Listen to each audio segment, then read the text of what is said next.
Hi అండి. నమస్తే. Summer special మురుకులు వడియాలైతే చేస్తున్నాము. మురుకులు వడియాలకు కావాల్సినవి: ఒక గ్లాస్ సగ్గుబియ్యం, 4 గ్లాసుల బియ్యం బాగా కడిగి నైట్ అంతా నానబెట్టి ఉదయాన్నే సగ్గుబియ్యం ఫస్ట్ మిక్సీ పట్టాలి.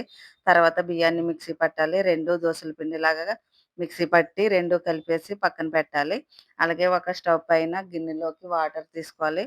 ఒక గ్లాస్ బియ్యానికి 9 గ్లాసుల నీళ్లు చొప్పున వేసుకోవాలి. అందులోనే తగినంత సాల్టు, కొన్ని పచ్చిమిర్చి పేస్టు కచ్చాపచ్చాగా చేసుకోవాలి. కొన్ని జీలకర్ర, కొంచెం నువ్వులు వేసి వాటర్‌ని బాగా మరిగించాలి. అలాగే ముందుగా రెడీ చేసుకున్న బియ్యాన్ని మిక్సీ పట్టిన మిశ్రమాన్ని వేసి బాగా కలపాలి. కలిపి బాగా ఉడికించాలి. ఉడికించిన దాన్ని గోరువెచ్చగా అయ్యేంత వరకు చల్లగా అవ్వనిచ్చి ఒక కవర్‌లో వేసి మురుకుల్లాగా పెట్టాలి.